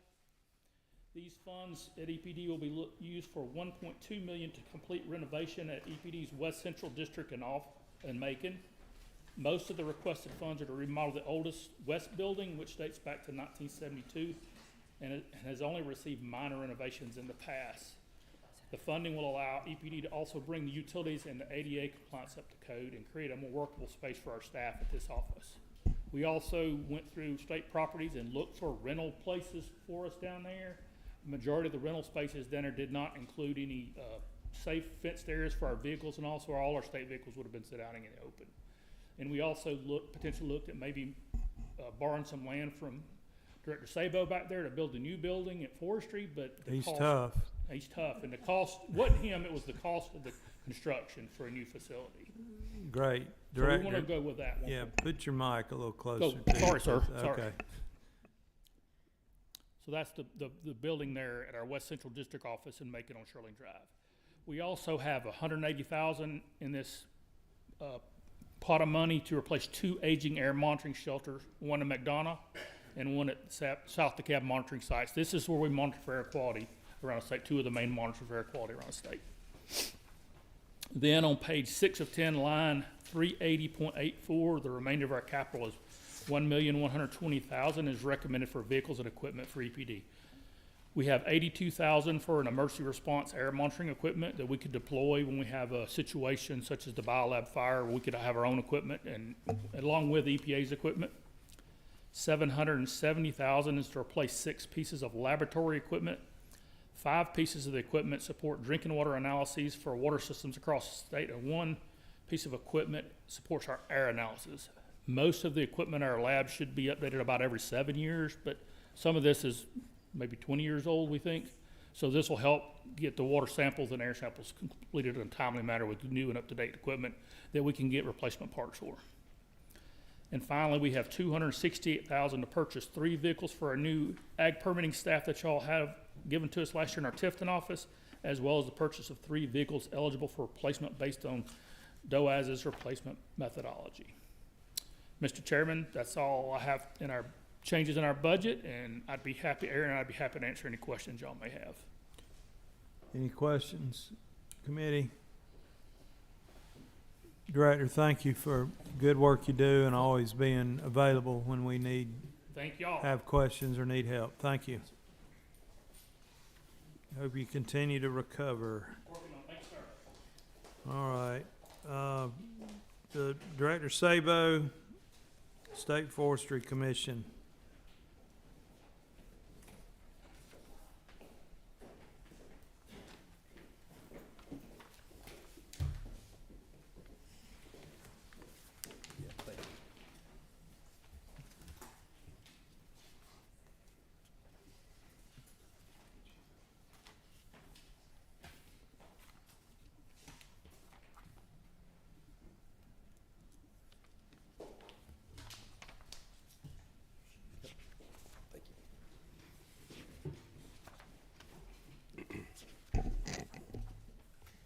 Good to see you. Yes, sir. Good to see you too, Chairman. Thank you, and thank y'all for this opportunity again. Yes, sir. I will try to be brief. I know we're getting late into the evening, so thank you for your time. Once again, just like Commissioner Harper did, I always like to remind everybody of our mission and kind of have a little bit of a wildfire update for the committee. That picture was actually taken in Montgomery County, so that's a pretty large tractor buried in some rubble on a wildfire. You could barely see the smoke, but we have to give it a lot of room and debris like that. The last 30 days have been pretty busy, and I promised Caroline I'd bring Smokey. Probably not the Smokey she was thinking, but anybody want to take a wild stab at how many wildfires we've had in the last 30 days that we've responded to? We'll do like the Price is Right. Senator Anderson, what do you think? 115. Chairman Walker? I would think something, maybe 26. I'm gonna say 22.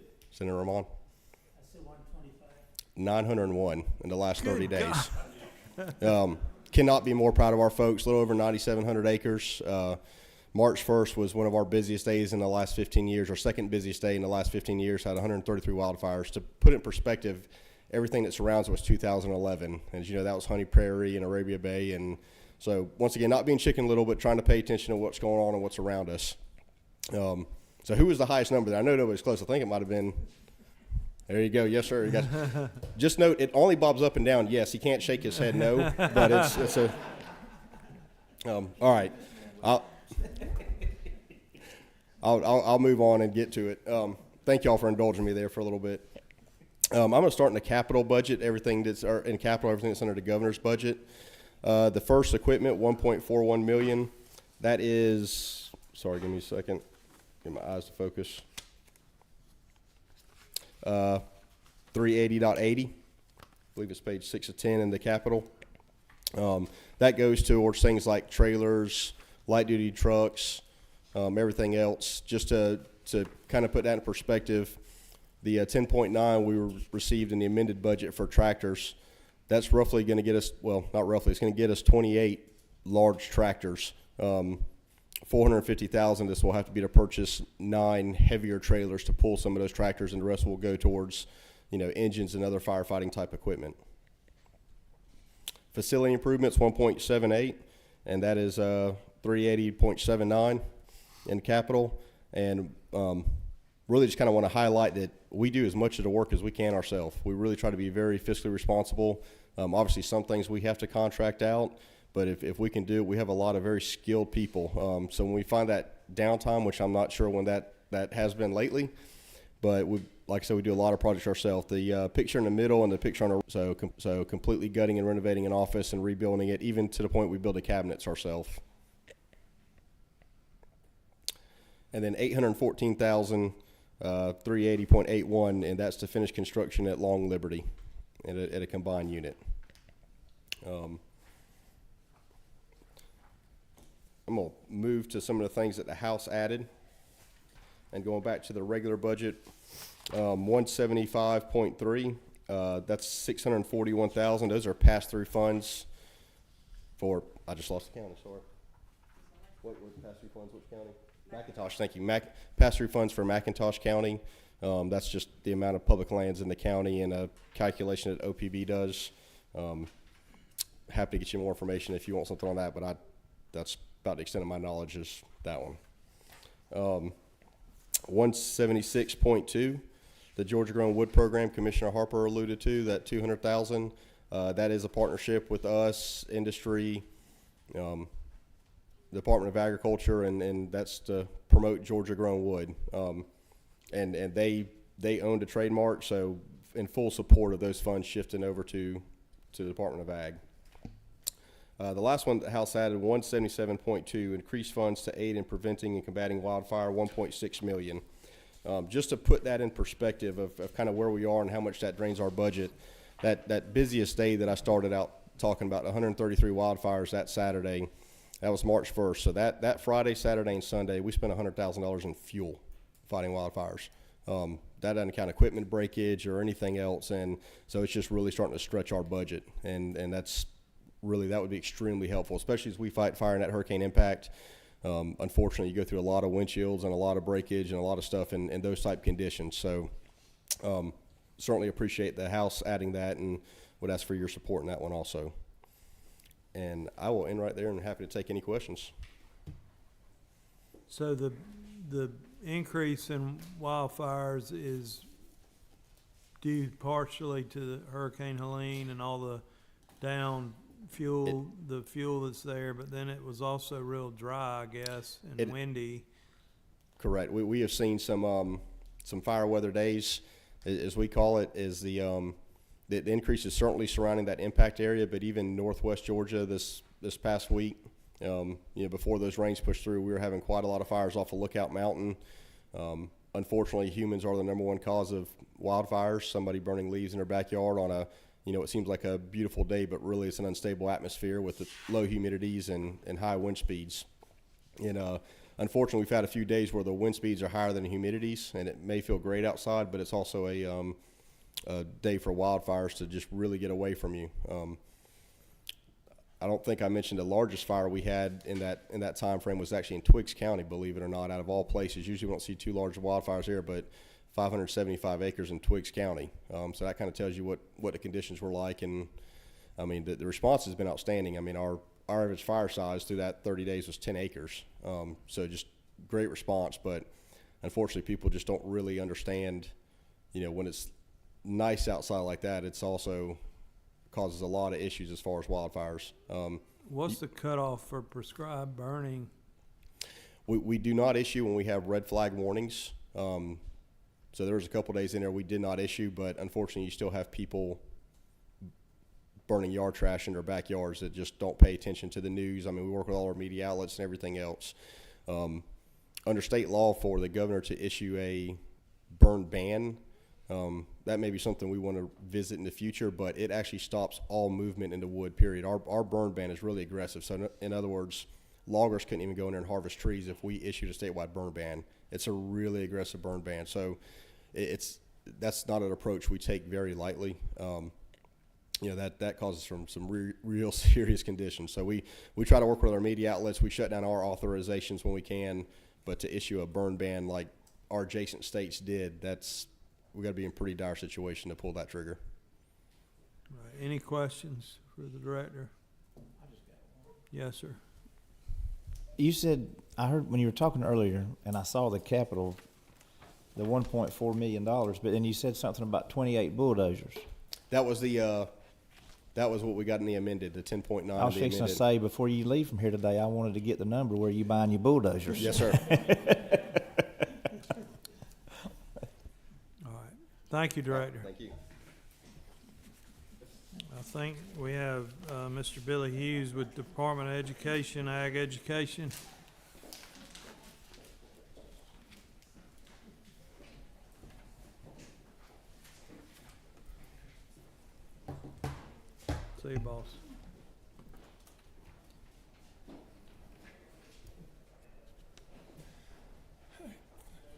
Thank you, Chairman Walker, for Yes, sir. giving us an opportunity to talk to you about the budget. And I also want to say thank you to everyone who came to the Foundation Gala about a week ago. We really appreciate your attendance, and we haven't got a final number yet, but they're working on it right now. So but thank you for everyone who attended that.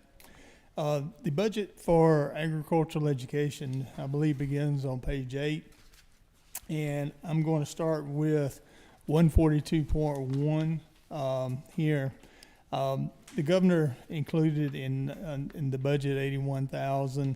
The House put in $45,000. When you actually calculate the TRS needs, it is a total cost of $60,028, which is a deficit of $15,032. So we appreciate what the governor put in there. We appreciate what the House left, but we do have an additional need of about $15,000 to meet the TRS needs for that increase. 142.2, we agree with on that one. 142.3, with the extended day, extended year teacher counts and everything. We do appreciate the House putting that money back in. Our increase in teacher numbers has increased every year, at least for the last 6 years. And I think Caroline have sent you those numbers. So really wasn't sure why that decrease occurred, but our numbers have increased. On 142.3, last year we did have a shortfall from the FY26 or 25 budget rather, and Senator Walker, as you and I have discussed, the degrees and years of experience has increased with our teachers. So on that one, while we appreciate the House putting the money back in, there's still a $425,000 shortfall on that budget item. On point 4, 142.4, we appreciate the House putting that in, and that should satisfy the annualization of the raises from last year from FY25. On 142.5 on the health insurance, I think this is the third year in a row that it's went up. I know since I took this position, it's doubled in its rates. With the rates going up again this year for per member per month, we do agree with the $100,000 that the House put in there, and that should be able to cover all of our needs there. And then we did have 10 programs out there that requested new programs. Those included, I don't know if it's on your sheet, is in Clayton County, Fulton County, Cherokee, Elbert, Meriwether County, Putnam County, Wilkinson, Lanier, and Liberty County. So we do appreciate those funds going in to cover the cost of establishing them. And then the last three are the House ads that that were put in. Essentially, the first one is for a new young farmer program in Bibb County. As you know from the last time I was here, we do not ask for new young farmer programs. Systems may put in a young farmer program, and they operate under something called a supplemental program of work. We ask that every county put in at least 2 to 3 years before even thinking about wanting a full-time position. At that time, we ask them to have a legislator do that, because normally that's not part of our budget. So I don't know which legislator in the House put this in, but I can tell you, after going back and looking at Bibb County's last 2 years, at least from the supplemental basis, what we have used in the past, they are eligible as long as they're able to collect the money for that. And 142.8, to fund specialists for the youth camps at both the FFA Center in Covington, as well as one at Camp John Hope in Fort Valley. That's to add 2 additional personnel to those camps. whenever, also, we would like to move, and that is to put them on the teacher salary schedule. We would like to move the 6 current positions, 4 at Covington and 2 in Camp John Hope, to the same level, and that would come about $127,000 to be able to do that. And then the last one, camp affiliated staff, was put in there. I think the original request was $308,000. We appreciate the House putting in $216,000, which is about 70% of that funding. And we would request that on your side, if you're so inclined, that you would add the additional 93 in order to fund all 3 positions plus a part-time administrator for the foundation. And I think that includes everything that's on that sheet. If there's any questions, I'll be glad to entertain them. Thank you, sir. On 142.9, I know I've asked you this. I probably ask you this every year, and I can't ever seem to remember. So the foundation employees and the director is the money coming out of the foundation? Yes, But- 40% of the director's salary comes from the state ag ed budget. The other 60% comes directly from the funds that are raised by the foundation. 100% of the funds for both the other 2, Lana and Peyton, they come straight from the foundation, whatever they raise. Now, we do, let me rephrase that, we use some of Katrina's funds to pay into Emmanuel County, because we have to pay 10% of their salary in order for them to be qualified for health insurance. So we balance that out. But essentially everything, 60% of the directors, 100% of both of the other ones has to be raised from the foundation. And so are all 3 of them eligible to participate in the state health benefit plan, or All- just the director? All 3 of them are. That's what I was saying. The Okay. other 2 ladies, we contribute 10% to Emmanuel County of their salary, so they are eligible to participate in the health benefit And and DOE retirement. is paying for that 10%? Yes. And are they in TRS also? Yes. Okay. I know you've told me this. I'm sorry to ask you again. Oh, but, that's fine. Ask so, away. and this is not putting them on any kind of teacher pay scale like the camp positions. This is just funding their salary so that we aren't taking it out of the foundation. The calculations on this is based on the teacher salary schedule. It is Current, the current where right, they are, where they would where they land, are right now. but it doesn't necessarily commit to put them on that, or No, it's just to kind of come up with a number, right. Yes, sir. peg it at that. Okay. And I think I do have some other questions, I believe. So we got the information on the young farmer list, which was great. That's helpful. Bear with me just a second. If you don't mind, Chairman Caroline, did I answer your question about Candler? Those teachers are leaving, and so they are able to replace them.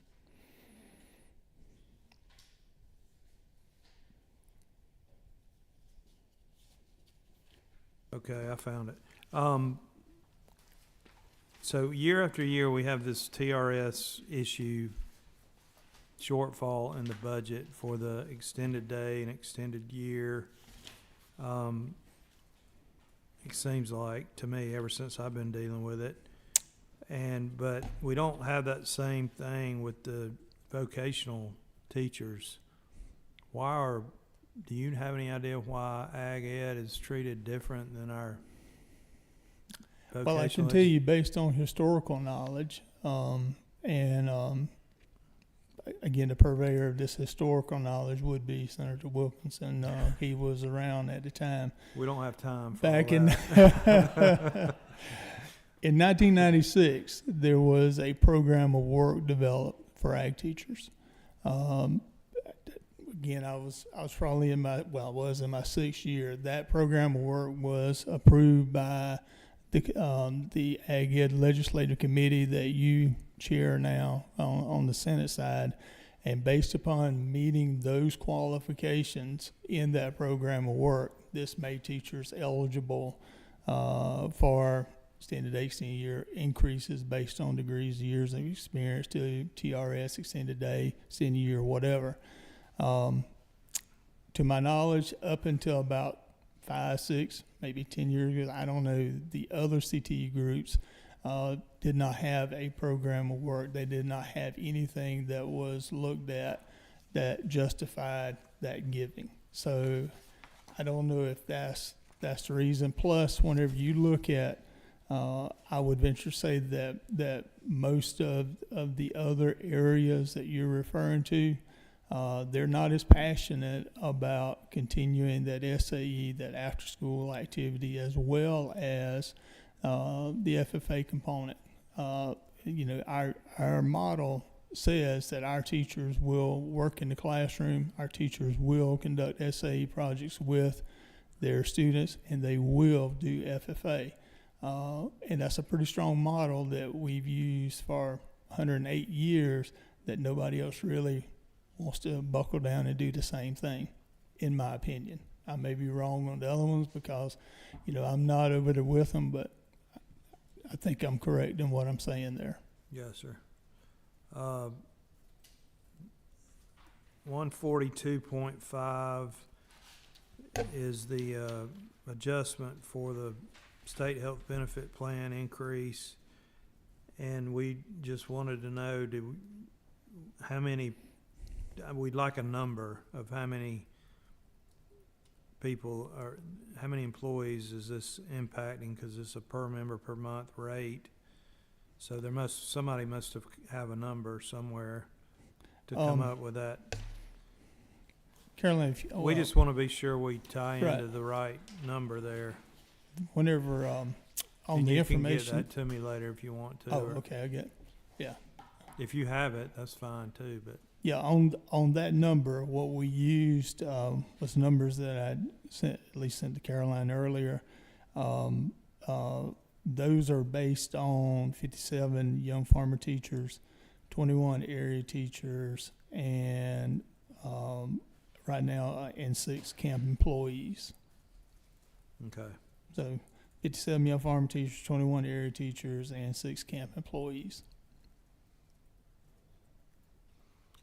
All right, and then you told us where the new Ag Ed programs, you already gave us the list of counties that were getting the 10 new Ag Ed programs. This right here, what is, We already talked about that, the Okay. position count.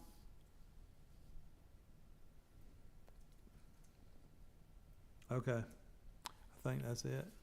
Okay. Any questions from the committee? Yes, sir. Okay, thank you, Mr. Chairman.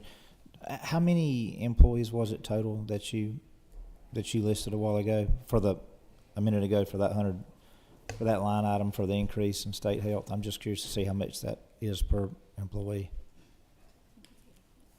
It's $1,885 Is that okay? You figured it? Okay. per employee, is that right? That's what it says on my Yeah, sheet. it's $1,885 per employee for 84 employees. Wow. 84. All right, thank you. Thank you. All right, thank you. We appreciate your time. Thank you very much. Yes, sir. All right.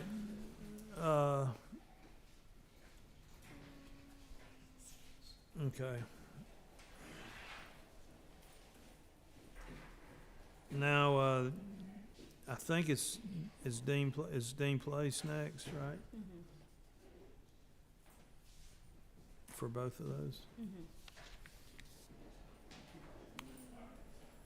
Dean, we're gonna feed you supper if you stay a little bit longer. All right. Thank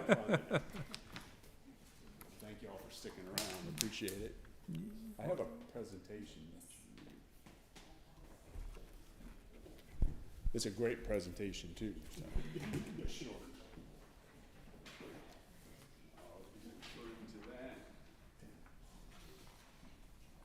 Do you like pizza? I can have the extras. Yeah, that's for the whole committee. Okay, perfect. I'll make sure. What's that, sir? If you like pizza, that's what we're having. Pizza's always good. Going back to college days.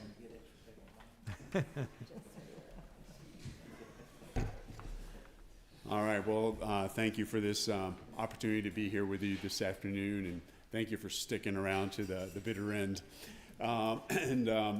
Mine will be fairly short, but I always like to start with this reminder that you remember when I was hired about 5 years ago that the goal was to make your College of Agriculture and Environmental Sciences the #1 college in the country, and we're still moving in that direction, and I really appreciate you all's help with that, with faculty, staff, and facilities. That's all very important. To dive into what is in the House proposal for our budget for the College of Agricultural and Environmental Sciences, so this cuts across Ag Experimentation as well as Cooperative Extension. So on page 22, line 284.4, that is for the synthetic biology effort. And you remember when I talked with a number of you about that before, we hired a GRA eminent scholar back in August, Dr. Scott Jackson, and we brought him back from Bayer, and he is starting an initiative on the next generation of plant breeding in relation to trying to figure out ways that we could improve plants for dealing with water, pesticides. One of the things that Senator Burns and I talked about might be ways that we could breed in ways to deter deer from eating various kind of crops and things such as that. So that is what that effort is doing. The funding here is to support 2 faculty members and 1 staff member to work with that GRA eminent scholar. The next line, page 24, 286.4, that is the reinstatement of benefits for cooperative extension employees. That was in the amended budget, and it's again in our big budget, and we appreciate that. And again, that is a fix of an error that occurred last year. On page 24, 286.5, there's funds there for hay and forage extension specialists to be located in North Georgia. We have a specialist in South Georgia, and then this position would complement that position. And as you all know, what we do with hay and forage production is very different in the north as compared to the southern part of our state. So we would really appreciate seeing funds for that position. Also, the House put in funds on page 22, that is line 284.5 for 5 technician positions. So you see those listed here, and the overall funds for those is $450,000. To hone in a little bit on that, this is where each of those positions would go. So we have a peach and citrus breeder technician that would be located in Griffin, a blueberry breeder technician located in Tifton, turf grass breeder technician located also in Griffin, and a turf grass extension specialist located in Griffin, and then also a technician to work with our soybean, corn, and small grain extension specialist, and that would be located in Tifton. So a little bit about what they would do. So their salary would be in the range of about $60,000 with $30,000 benefits, and most of them would be in the departments of crop and soil sciences as well as the Department of Horticulture. And frankly, these technicians would be able to do a lot of the day-to-day work out in the field or in labs and greenhouses and things like that to enable the faculty that are mentioned here to do more extension work, write more grants, and all the kind of things that they need to do as a faculty member. So it would be a really good opportunity for advancing the work that those faculty do. And then there's 2 other things that were not in the House budget but are on our B unit budget request that was approved by UGA as well as the University System Office that are on that one pager that I handed to you. The first of these is with support for research and education centers. And what we had submitted to USG was an overall request of about $21 million for investment in all the RECs and breaking that down into 3 years. And what the USG approved was $5 million of one-time funds. And then also for maintenance and operation funding increased to the tune of $3.46 million. 2/3 of that would go towards research, 1/3 would go towards extension facilities. So that is on that one pager I gave you, and there's more information on each of those if you click on the QR code that's on that one pager. And I'm just going to finish with this.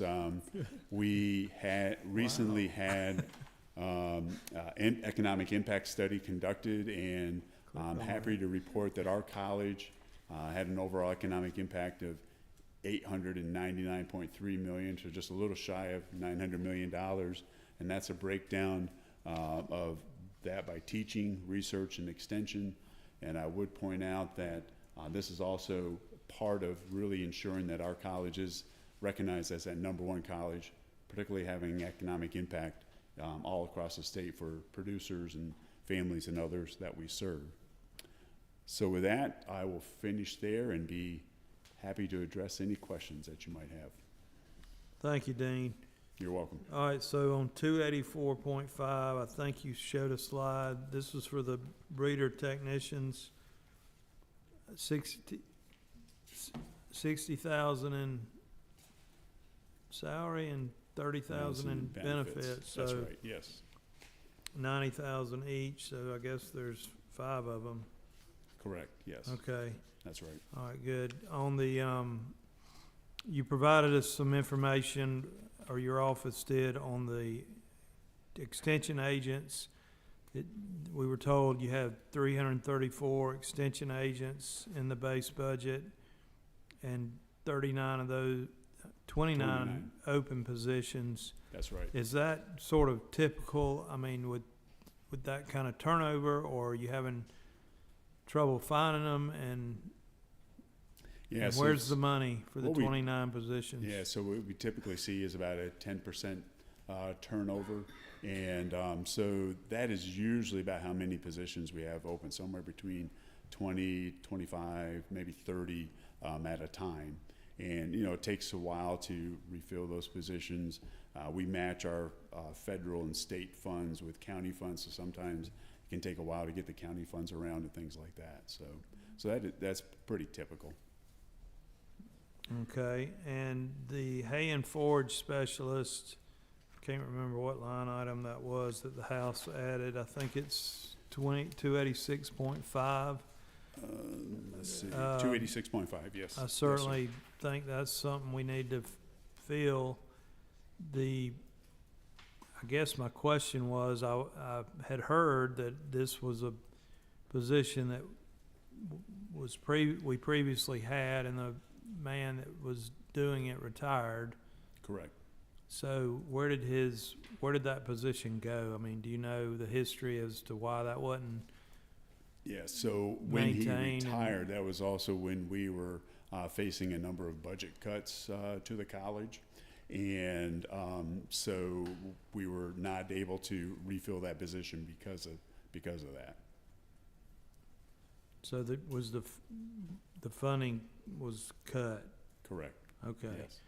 And then asked about crop specialists, which sort of kind of was trying to get sort of to the same question, I guess. And I'm assuming the information we got on the crop specialists are more research oriented. So you do have, I mean, we were told you had 8 forage specialist positions at UGA, with 1 vacancy currently.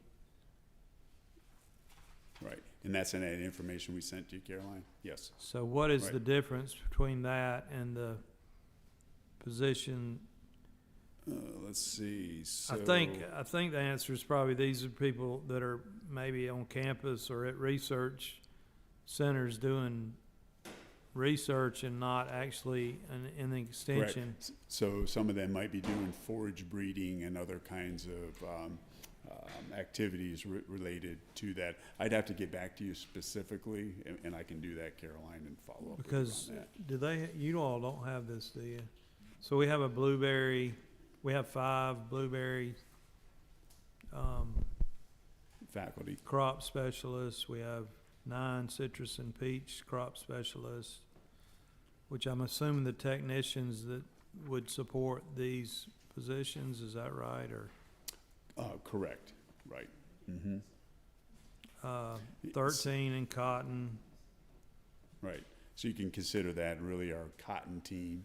It 24 in consists of 13 peanuts, faculty. 26 in vegetables. Anyway, that was interesting to me. Yep. And Dean, I'm think you're doing a fabulous job, and I Appreciate that. always think I stress this in our conversations, but we want not only I'm interested in applied research more Yes. than I am critical theory type theoretical research, and I think you share that Yeah. vision. But as the land grant institution, I don't want us to lose sight. I want to be the #1 college of ag in the world, and I know that takes getting published and doing papers and all of that, and being recognized by other academic folks all over the place to score you high on that. But I don't want to lose sight of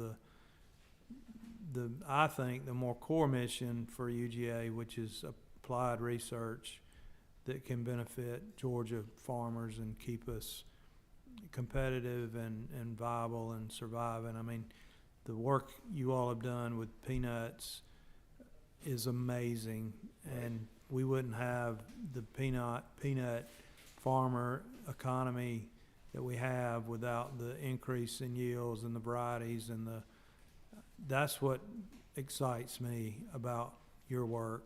Yep. And not getting an award for having a great bunch of published papers and stuff. Yeah, so I hear what you're saying, and just to reiterate that, as you hear me talking about being the #1 college, yes, it's about the metrics of papers, grants, publications, but moreover, it's about what impact are we bringing to the state of Georgia. And that's why I showed that last slide that I did, that across all 3 missions, teaching, research, and extension, particularly extension, we're having a significant impact, and it's affecting producers like you all and families that we work with. So that is all part of being that #1 I know you college. share that, Yeah. because we've had that conversation. I just wanted to get it on record again. We're on the same page. Yes, sir. And then if we click on this QR code, we have a breakdown of the $5 million for the REC infrastructure and facility Yes, sir. upgrades and Yeah, there's additional information there. okay. All right. Any questions from the committee? Senator Goodman, Chairman Goodman.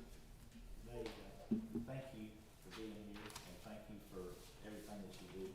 I share the sentiments that the chairman just said, that you're doing a phenomenal job.